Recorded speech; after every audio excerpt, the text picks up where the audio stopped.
Hello and welcome to Ninja Prep. This is Kapil Goyal, your educator and mentor for PG physics. आज का जो lecture है इसमें हम डिस्कस करेंगे वाइब्रेशनल स्पेक्ट्रा। जिस तरह से हमने रोटेशनल स्पेक्ट्रा डिस्कस किया था उसके लिए हमने ये देखा था कि रोटेशनल स्पेक्ट्रम में एनर्जी जो लेवल है वो इक्वी स्पेस्ड है या नहीं है। उसके बाद उसका स्पेक्ट्रम हमने डिस्कस किया था, स्पेक्ट्रा लाइन डिस्कस की थी। इसी तरह से आज हम वाइब्रेशनल स्पेक्ट्रा को भी डिस्कस करेंगे। तो आज का जो हमारा टॉपिक होने वाला है वो होने वाला है वाइब्रेशनल स्पेक्ट्रा। Vibrational spectra. जब हमने रोटेशनल स्पेक्ट्रा की बात की थी तो रोटेशनल स्पेक्ट्रा में हमने ये कंसीडर किया था कि जो डायटोमिक मॉलिक्यूल है वो डायटोमिक मॉलिक्यूल एक डंबल की तरह काम कर रहा है और वो एक रिजिड रोटर है और वो दो डंबल्स की जो शेप है यानी कि जो दोनों मॉलिक्यूल्स के बीच का जो बॉन्ड है वो फिक्स है। तो मॉलिक्यूल्स के बीच का जो बॉन्ड लेंथ है वो फिक्स है और वो फिक्स है तो वो एक रिजिड रोटेटर की तरह काम कर रहा है। पर जब मैं बात करता हूँ गैस और लिक्विड के लिए, जब मैं गैस और लिक्विड के मॉलिक्यूल्स के लिए बात करता हूँ तो उनकी जो बॉन्ड लेंथ है यानी कि दोनों मॉलिक्यूल्स जो हैं उनके बीच की जो बॉन्ड लेंथ है वो फिक्स नहीं रहेगी। वो बॉन्ड लेंथ जो है वो चेंज होती है और अगर बॉन्ड लेंथ चेंज होगी तो वो डाई एटॉमिक मॉलिक्यूल जो पहले रिजिड रोटर की तरह काम कर रहा था अब वो वाइब्रेशनल मोशन भी शो करेगा।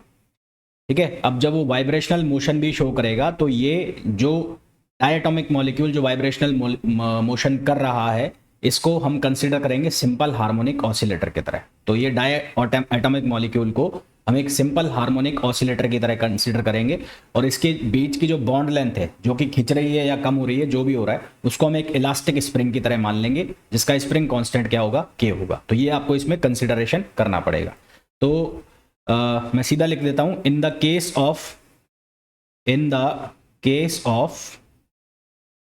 Case of liquid and gas molecules, liquid and gas molecules, liquid and gas molecules, bond length of diatomic molecule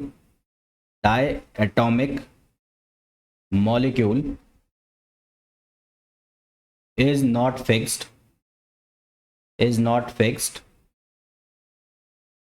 it varies according to the condition, it is not fixed, है ना। और ये fix नहीं है, ये bond length change हो रही है तो ये जो डायटोमिक मॉलिक्यूल है ये क्या शो करेगा, वाइब्रेशनल मोशन शो करेगा।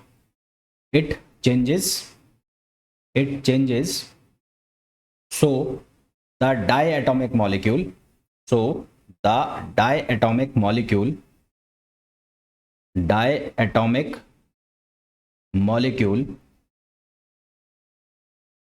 shows the vibrational motion, तो डाई एटॉमिक मॉलिक्यूल जो है वो क्या शो करेगा, वो वाइब्रेशनल मोशन को शो करेगा। ठीक है, और हम क्या कंसीडर कर लेंगे कि ये जो डाई एटॉमिक मॉलिक्यूल है एक सिंपल हार्मोनिक ऑसिलेटर की तरह बिहेव कर रहा है और जो बॉन्ड लेंथ है इन दोनों मॉलिक्यूल्स के बीच की जो लेंथ है वो एक स्प्रिंग की तरह काम कर रही है जिसका स्प्रिंग कांस्टेंट क्या है, के है। And we will consider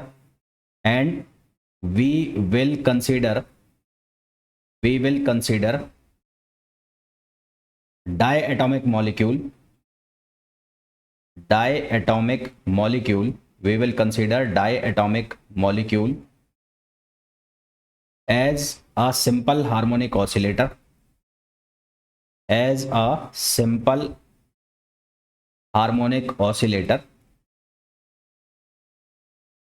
and bond length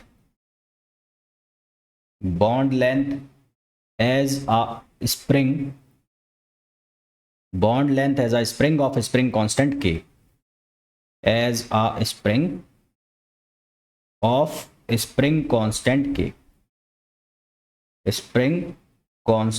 जिसका स्प्रिंग कांस्टेंट क्या है, k है। तो ये ऐसा हम कंसीडर कर लेंगे।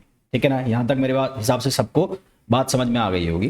तो अब जो पहले डाई एटॉमिक मॉलिक्यूल हमने ऐसे कंसीडर किया था जिसमें दो मास हमने लिए थे, एक लिया था m1 और एक लिया था m2 और इनके बीच की जो बॉन्ड लेंथ है वो पहले केस में फिक्स थी। ये पहले क्या थी, फिक्स थी। जब मैं बात कर रहा था किसकी, जब मैं बात कर रहा था रिजिड रोटेटर की, जब मैंने बात की थी रिजिड रोटेटर की तो ये फिक्स था। पर जब हम वाइब्रेशनल मोशन को कंसीडर कर रहे हैं तो ये जो बीच की बॉन्ड लेंथ है ये स्प्रिंग की तरह काम कर रही है। ये इसकी इनिशियल पोजीशन है और इनिशियल पोजीशन में ये जो लेंथ है इसके बीच की ये r0 है। अब इसको एक्सटेंड कर दिया तो ये वाली जो लाइन दिख रही है सेंटर ऑफ मास वाली लाइन है, तो ये वाली लाइन जो रेड वाली लाइन दिख रही है सेंटर ऑफ मास की लाइन है, और ये पूरी जब इसको एक्सटेंड किया तो ये खिंचकर डिस्टेंस हो गई कितनी r। तो जो मीन डिस्टेंस बनेगी यानी कि जो खिंचाव आया वो कितना आया r माइनस आर नॉट, तो r माइनस आर नॉट जो है उसको हम बोलेंगे मीन डिस्टेंस। जिस तरह से हमने रिजिड रोटेटर के केस में काम किया था, सेंटर ऑफ मास की डेफिनेशन को कंसिडर करते हुए r1 r2 में रिलेशन बनाया था, ठीक उसी तरह से यहाँ पर r1 r2 में हम रिलेशन बना लेंगे। तो फ्रॉम डेफिनेशन ऑफ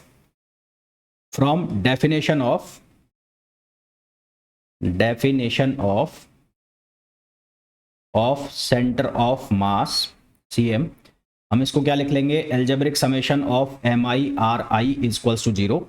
तो ये बन जाएगा minus m1 r1 plus m2 r2 equals to 0। ये समझ में आ रहा होगा, ये पहले वाले लेक्चर में भी किया है, तो इसको समझने में कोई दिक्कत होनी चाहिए नहीं, क्योंकि अगर आपको रोटेशनल स्पेक्ट्रा समझ में आया है तो ये जो मैं कर रहा हूँ ये भी आपको बहुत आसानी से समझ में आ रहा होगा। तो यहाँ से R2 को आप क्या लिख सकते हो, यहाँ से R2 को आप लिख सकते हो m1 r1 अपॉन m2 ऐसा लिख सकते हो, या R1 को आप लिख सकते हो m2 r2 अपॉन m1, वो आपकी चॉइस है, आप क्या लिखना चाहते हो। दूसरा एक चीज़ हमें ये भी पता लग रही है कि R1 plus R2 equals to R है ना, एंड एक चीज़ हमें ये पता लग रही है कि R1 plus R2 equals to R है। तो या तो R2 की वैल्यू यहाँ से सब्सटीट्यूट कर दो, इसको लिख दो 1 और इसको लिख दो 2, तो या तो R1 की वैल्यू सब्सटीट्यूट कर दो या R2 की, दोनों में से जो चाहो वो सब्सटीट्यूट कर दो आप। तो फ्रॉम फर्स्ट एंड सेकंड, तो फर्स्ट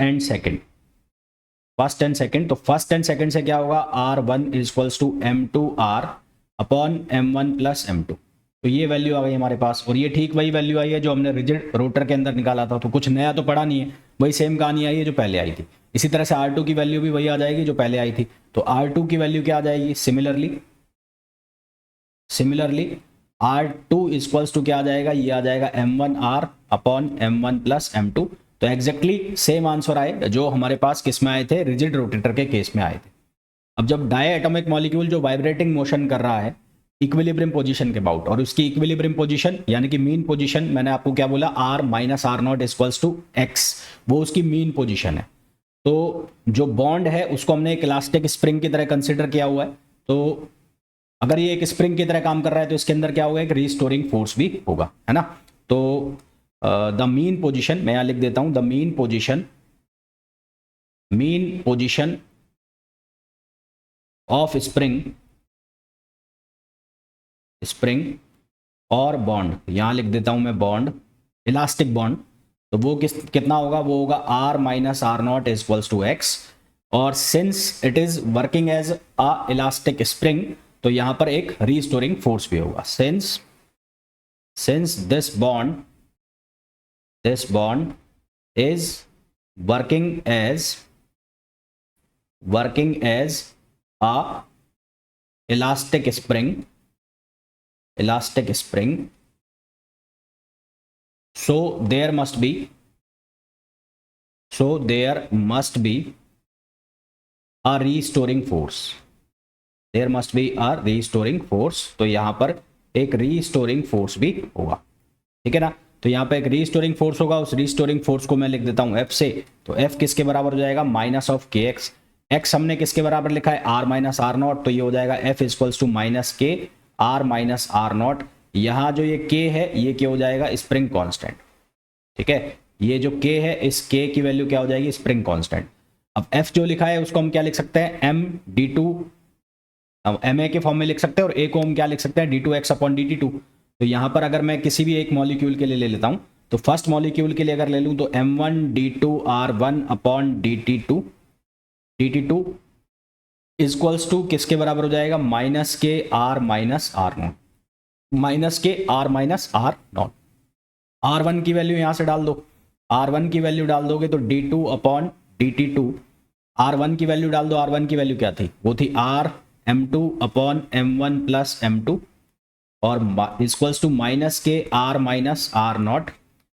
इसको रीएडजस्ट करके हम लिखें तो ऐसा लिखा जाएगा m1 m2 upon m1 plus m2, और ये हो जाएगा d2r upon dt2 equals to minus k r minus r not. ये वैल्यू जो है ये रिड्यूस मास की वैल्यू बन गई।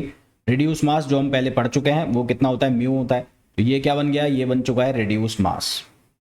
है ना। अब यार ये एक्सपेक्ट तो मैं करता हूँ कि वो पहले वाली चीज़ें तुम्हें पता है, अगर पहले वाली चीज़ें नहीं पता है तो फिर तुम्हारा काम गड़बड़ हो जाएगा। तो यहाँ से इसको आप ऐसा लिखो, ये हो जाएगा म्यू और ये हो गया d2r upon d2r upon dt2 और ये बन गया minus k r minus r not. अच्छा अब एक चीज़ मैं यहाँ पर कर रहा हूँ, वो क्या कर रहा हूँ कि आर नॉट जो है वो कांस्टेंट है, और अगर कांस्टेंट का मैं डिफरेंशिएशन करूँ तो वो क्या आएगा, जीरो आएगा। कांस्टेंट का डिफरेंशिएशन करता हूँ तो क्या आएगा, जीरो आएगा। मैं यहाँ से इसको ऐसे लिख सकता हूँ d2 अपॉन dt2 और r minus r not equals to minus k r minus r not.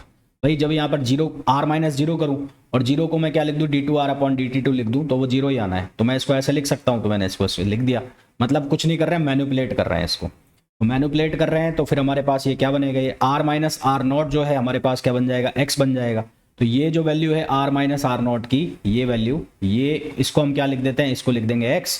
Similarly ये वैल्यू भी हमारे पास क्या हो जाएगी, x। तो ये हो जाएगा mu d2x upon dt2 equals to minus of k x, equals to minus of k x. और यहाँ से इसको हम जब रीएडजस्ट करके लिखेंगे तो ये क्या बनेगा, ये बनेगा d2x upon dt2 plus k upon mu into x equals to zero. और ये के अपॉन म्यू जो है ये किसका काम करेगा, ओमेगा स्क्वायर। और ये जो इक्वेशन है d2x upon dt2 plus omega square x equals to zero, ये बन गई इक्वेशन ऑफ SHM। ये किसकी इक्वेशन बन गई, इक्वेशन ऑफ SHM। आप बहुत अच्छे से जानते हैं कि ये SHM की इक्वेशन होती है। यहाँ से ओमेगा नॉट स्क्वायर जो आया है ये क्या आया है, नेचुरल फ्रिक्वेंसी आया है ना। एक मिनट रुको, ये बंद कर देता हूँ। यहाँ से ओमेगा नॉट स्क्वायर जो आया है ये नेचुरल फ्रिक्वेंसी है। और अगर आपने सिंपल हार्मोनिक मोशन की इक्वेशन पढ़ी है तो ओमेगा नॉट स्क्वायर या ओमेगा स्क्वायर इक्वल्स टू के अपॉन म्यू। तो यहाँ से ओमेगा नॉट की वैल्यू क्या हो गई, under root k upon mu. ठीक है, क्या हो गई, under root k upon mu. अब ओमेगा किसके बराबर होता है, 2πf यानी कि फ्रिक्वेंसी। तो यहाँ से आ जाएगा 2π न्यू, फ्रिक्वेंसी को हम न्यू लिख रहे हैं तो ये हो जाएगा के अपॉन म्यू और न्यू की वैल्यू क्या हो गई, 1/2π under root k upon new. ये फॉर्मूला आपने पहले भी पढ़ा होगा और काफ़ी बार पढ़ा होगा। ठीक है, इसको एक तरह से और चेंज कर सकते हैं। कैसे कर सकते हैं, न्यू बराबर होता है सी अपॉन लेमडा। सिंस न्यू बराबर होता है सी अपॉन लेमडा, जहाँ सी होता है स्पीड ऑफ लाइट और लेमडा होता है वेवलेंथ। तो इसको आप ऐसा भी लिख सकते हो 2πc upon lambda equals to 1 under root k upon mu. तो यहाँ से 1 अपॉन लेमडा इक्वल्स टू ये बनेगा 1/2πc और under root k upon new. ये बहुत काम आएगा हमारे, ये फॉर्मूला है ना, ये बहुत काम आएगा। और इसको हम एक और नाम देंगे ओमेगा ई, या फिर हम इसको लिखेंगे न्यू बार यानी कि वेव नंबर। तो ये लिखा जाएगा 1/2πc और under root k upon mu. ये किसके फॉर्म में आया है, ये आया है रिड्यूस मास के फॉर्म में, और इसको हम नाम देंगे वेव नंबर। क्या नाम देंगे, वेव नंबर। ये बहुत काम आएगा हमारे, याद रखना। ये आगे जैसे जैसे हम आगे बढ़ेंगे इसमें तो ये हमारे बहुत काम आने वाला है। ठीक, अब इसका हम क्या करेंगे, क्वांटम मैकेनिकल ट्रीटमेंट करेंगे। तो क्वांटम मैकेनिकल जब हम ट्रीटमेंट करेंगे तो उसके लिए हमें क्या चाहिएगा, हमें चाहिएगा हैमिल्टोनियन ऑफ द सिस्टम। तो quantum mechanical treatment, quantum mechanical treatment, quantum mechanical treatment. तो क्वांटम मैकेनिकल ट्रीटमेंट जब हम इसका करेंगे तो हमें क्या चाहिए, रिक्वायर्ड हैमिल्टोनियन। तो required Hamiltonian of the system, required Hamiltonian of system. तो वो क्या बनेगा, वो बनेगा H, और H इक्वल्स टू बनेगा T प्लस वी। T बोले तो काइनेटिक एनर्जी, V बोले तो पोटेंशियल एनर्जी। तो H इक्वल्स टू हम क्या लिखेंगे, P²/2m। ये तो हो गया काइनेटिक एनर्जी, और V जो है वो पोटेंशियल एनर्जी हो गया। हालांकि आगे चल के M को मैं म्यू से रिप्लेस कर दूंगा। म्यू से क्यों रिप्लेस कर दूंगा, क्योंकि हम बात कर रहे हैं किसके, रिड्यूस मास की। अच्छा एक चीज़ और मैं बता दूं, क्योंकि हम सिंपल हार्मोनिक ऑसिलेटर कंसीडर कर रहे हैं तो पोटेंशियल एनर्जी इसकी हाफ के एक्स स्क्वायर आने वाली है। हालांकि मैं आपको सॉल्व करके बता दूंगा कि कैसे आ रही है, पर ये ध्यान रखना है, ये अंडरस्टूड है कि सिंपल हार्मोनिक ऑसिलेटर जब शुरू में लिख दिया था, पहले ही हम लिख के आ चुके हैं कि सिंपल हार्मोनिक ऑसिलेटर है, तो यहाँ पर जो पोटेंशियल एनर्जी आने वाली है वो कौन से आने वाली है, हाफ के एक्स स्क्वायर उसकी वैल्यू आएगी। तो डाई एटॉमिक मॉलिक्यूल जो है उसको हमने कंसिडर किया है एक इलास्टिक स्प्रिंग, उसके बॉन्ड लेंथ को। तो वहां पर एक रीस्टोरिंग फोर्स लग रहा है। रीस्टोरिंग फोर्स की वैल्यू क्या है, एफ इक्वल्स टू माइनस के एक्स, है ना। तो मैं यहाँ लिख देता हूँ सिंस एफ इक्वल्स टू है माइनस के एक्स, और पोटेंशियल एनर्जी जो होती है या एफ जो होता है उसको हम ऐसे भी लिख सकते हैं minus del v upon del x. तो ये किसके बराबर होगा, के एक्स के बराबर। और यहां से जब आप इसको सॉल्व करोगे तो ये वैल्यू बनेगी हाफ के एक्स स्क्वायर। ठीक है, यहाँ पर ये कांस्टेंट वगैरह सब कंसीडर करके फिर मैंने वैल्यू निकाली है। आप दिमाग लगाओगे थोड़ा सा, किसी किसी का दिमाग चलेगा, वो कहेगा कि साहब जब आप इंटीग्रेशन को सॉल्व करोगे तो इंटीग्रेशन कांस्टेंट भी आना चाहिए। तो भाई x बराबर जब जीरो रहेगा तो पोटेंशियल एनर्जी जीरो रहेगी, तो जो इंटीग्रेशन कांस्टेंट है वो भी जीरो हो जाएगा। इसलिए मैंने डायरेक्ट वैल्यू लिख दी, इतना करने की जरूरत है नहीं। तो पोटेंशियल एनर्जी हमारे पास आ गई, कितनी आ गई, हाफ के एक्स स्क्वायर। तो यहां से जो हैमिल्टोनियन बन जाएगा वो हैमिल्टोनियन कितना बन जाएगा, P square upon 2m plus half के एक्स स्क्वायर। ठीक है, तो ये हमारे पास हैमिल्टोनियन आ जाएगा। अब हम यहाँ पर लगाएंगे टाइम इंडिपेंडेंट श्रोडिंगर इक्वेशन। हालांकि जब हम time independent Schrodinger equation use करते हैं तो वो हम एक सिंगल मॉलिक्यूल के लिए यूज करते हैं, पर यहाँ पर हमने डाई एटॉमिक मॉलिक्यूल यूज किया हुआ है। तो जो मास वाला टर्म होता है उसमें वो मास वाला टर्म रिप्लेस हो जाएगा किससे, म्यू से। तो using time independent Schrodinger equation, तो टाइम इंडिपेंडेंट श्रोडिंगर इक्वेशन मैं यहाँ पर यूज कर रहा हूँ। तो time independent Schrodinger equation use करेंगे तो हम लिखते हैं minus H cut square upon 2m। ठीक है, एक बार मैं लिख देता हूँ, फिर इस m को मैं रिप्लेस करूंगा, minus H cut square upon 2m। X direction अगर हम पकड़ के चल रहे हैं तो यहाँ लिख दूंगा मैं del two psi upon del x two plus v x और साई एक्स इक्वल्स टू, ये क्या हो जाएगा, ई साई एक्स। अब जैसा कि मैंने कहा हम डायटोमिक मॉलिक्यूल की बात कर रहे हैं, तो यहाँ पर इस m को मैं रिप्लेस कर दूंगा किसके साथ, म्यू के साथ। तो म्यू के साथ रिप्लेस कर दूंगा तो ये बन जाएगा minus H cut square upon 2 mu. ये हो जाएगा डेल स्क्वायर साई, ये x में लेना है, ये हो जाएगा वी एक्स साई एक्स, और ये क्या लिख दिया, ये लिख दिया ई साई एक्स। अब इसको क्या करना है, ट्रांसपोज करना है। ट्रांसपोज करना है मतलब रीएडजस्ट करना है। तो रीएडजस्ट करके लिखोगे तो ये बनेगा del two psi upon del x two plus, ये हो जाएगा 2 mu upon h cut square, और यहां से बनेगा ये E psi x minus 2 mu upon h cut square, और ये बनेगा वी एक्स और साई एक्स, और इक्वल्स टू क्या हो जाएगा, जीरो हो जाएगा।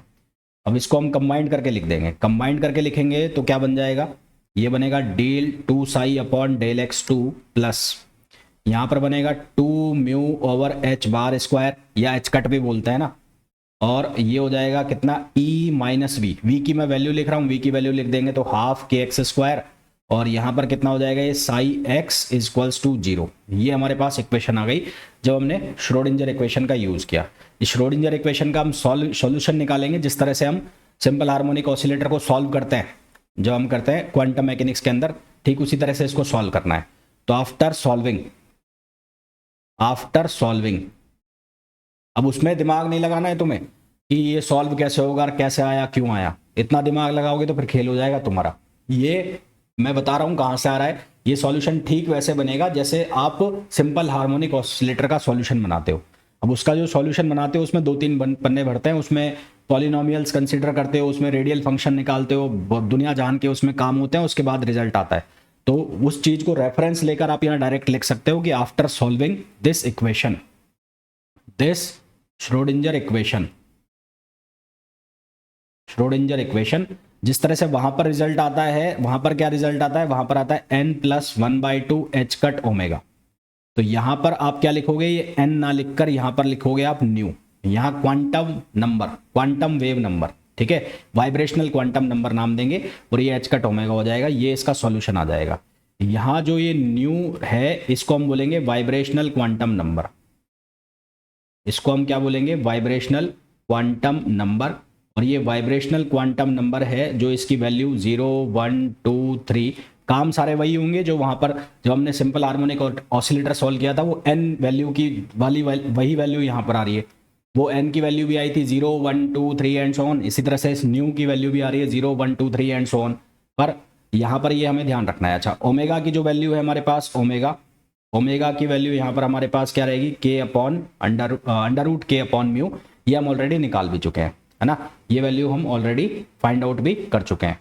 अगर आपको इसको और ज़्यादा सिंप्लीफाई करना है तो फर्दर हम इसको ऐसे लिख सकते हैं, further e nu equals to nu plus 1/2, h cut को आप लिख दो h/2 और न्यू जो है उसको आप लिख दो, क्या लिख दो, न्यू को लिख दो आप 2 न्यू, इसको लिख दो आप 2 न्यू, तो यहाँ 2 से 2 कैंसिल आउट हो गया, तो ये बन गया न्यू प्लस 1/2, ये हो जाएगा एच न्यू और न्यू बराबर होता है c/λ, न्यू बराबर होता है c/λ, तो ये हो जाएगा न्यू प्लस 1/2, ये हो जाएगा hc/λ, इसको आप ऐसा भी लिख सकते हो।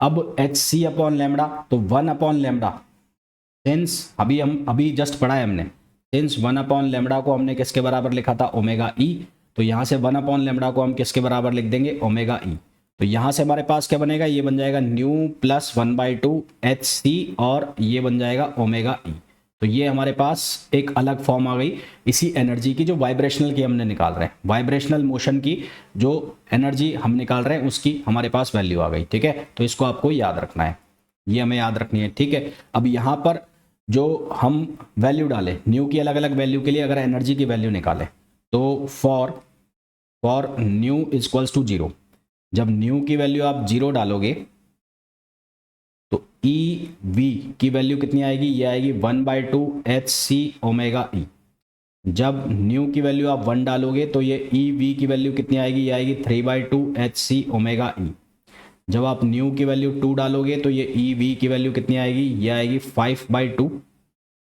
hc ओमेगा ई, और अगर आप इनका डिफरेंस निकालते हो तो डिफरेंस आपको सेम मिलेगा, यानी कि इन दोनों का डिफरेंस निकालते हो तो ये डिफरेंस कितना आएगा, 3/2 माइनस 1/2 कितना आएगा, hc ओमेगा ई। इसी तरह से इन दोनों का डिफरेंस निकालते हो तो ये भी क्या आएगा, hc ओमेगा ई। तो यहाँ से आपको क्या पता लग रहा है कि जो वाइब्रेशनल लेवल है डायटोमिक मॉलिक्यूल में वो इक्वली